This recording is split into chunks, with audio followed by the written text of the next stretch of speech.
देखिए छात्रों, आज हम बात करेंगे कक्षा 12 के फिजिक्स सेकंड की। तो आइए चलते हैं फिजिक्स सेकंड के पहले चैप्टर पर, जिसका नाम है किरण प्रकाशिकी एवं प्रकाशिकी यंत्र। तो यहाँ हम सबसे पहले जानेंगे गोलीय दर्पणों द्वारा प्रकाश का परावर्तन। तो आइए गोलीय दर्पण की परिभाषा देखते हैं। ऐसे दर्पण जिनका परावर्तक पृष्ठ गोलीय है, गोलीय दर्पण कहलाते हैं। अर्थात जिन दर्पणों का परावर्तक पृष्ठ गोलीय होता है, उन्हें गोलीय दर्पण कहते हैं। आइए जानते हैं गोलीय दर्पण के प्रकार के बारे में। तो छात्रों, गोलीय दर्पण के दो प्रकार होते हैं। नंबर 1 होता है आपका उत्तल दर्पण और नंबर 2 होता है आपका अवतल दर्पण। तो यहाँ से पहला लेते हैं आपका उत्तल दर्पण। जब दर्पण के उभरी हुई सतह से परावर्तन होता है, अर्थात उभरी हुई सतह परावर्तक का कार्य करती है तथा धंसा हुआ भाग रजित होता है। रजित का मतलब उस पर आपकी जो है पेंट यानी कि कलाई की गई होती है। तो इस प्रकार के दर्पण को उत्तल दर्पण कहते हैं। इस प्रकार के दर्पणों का उपयोग वाहनों के साइड में लगे कांच में, सड़क के साइड में लगे लैंपों इत्यादि में किया जाता है। आइए नंबर 2 के बारे में जानते हैं। नंबर दूसरा है हमारा अवतल दर्पण। जब किसी गोलीय दर्पण के धसी हुई सतह से परावर्तन होता है, अर्थात जब गोलीय दर्पण का अंतर धसा हुआ भाग परावर्तक का कार्य करता है तथा उभरा हुआ भाग रजत परत का लेप लगा होता है, तो इसे अवतल दर्पण कहते हैं। इसका उपयोग जो है आपका दूरदर्शी में, सिनेमा प्रोजेक्ट आदि में इसका किया जाता है और यह दर्पण किरणों को अभिसारित करता है। तो अब जानते हैं प्रकाश के परावर्तन के बारे में।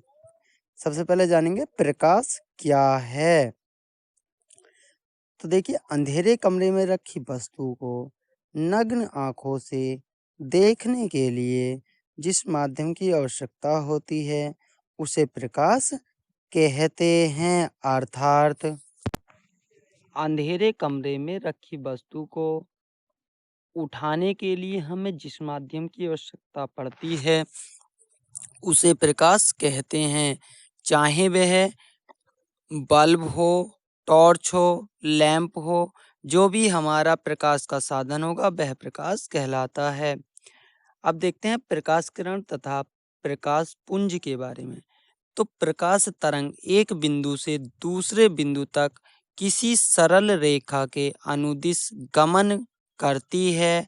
इस पथ को प्रकाश किरण तथा इस प्रकार की किरणों के समूह से प्रकाश पुंज बनता है।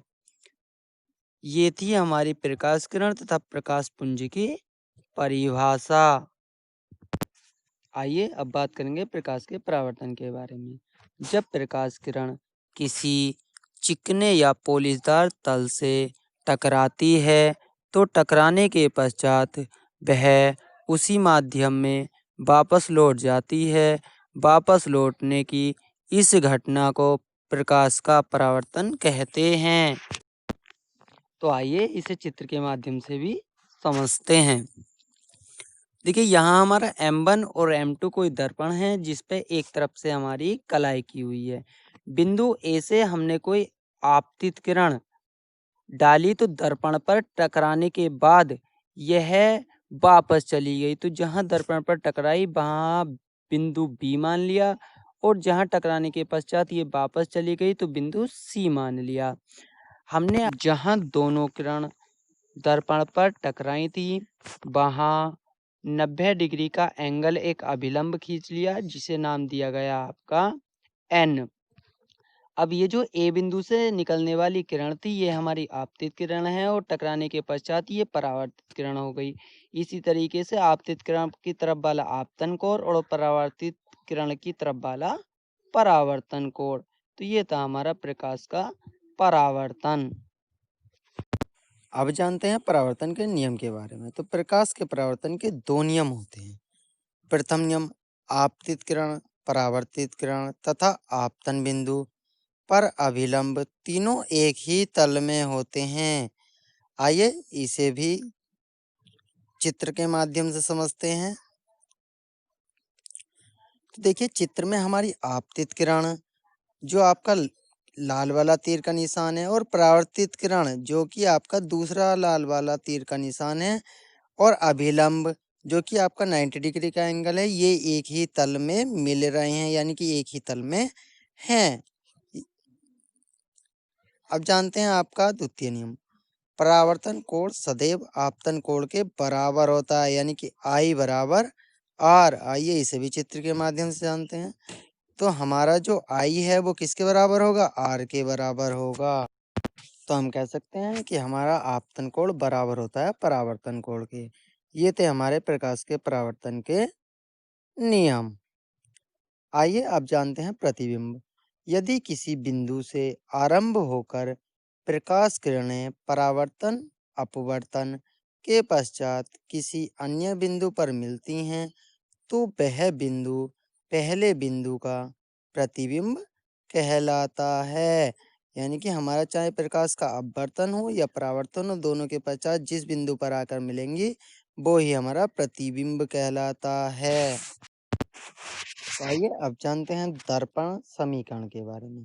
तो हमारी दर्पण समीकरण होती है 1/f बराबर 1/b प्लस 1/u। ये हमारी दर्पण समीकरण है। अब जानते हैं आवर्धन के बारे में।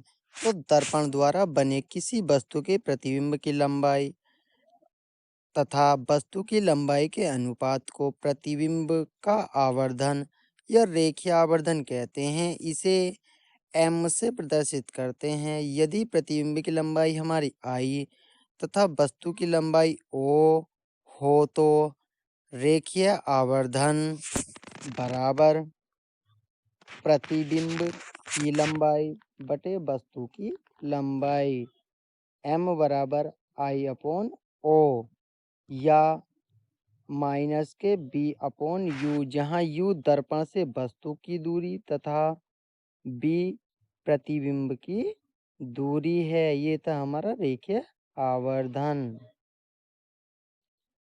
अगली वीडियो में हम पढ़ेंगे गोलीय दर्पण द्वारा प्रकाश का अपवर्तन।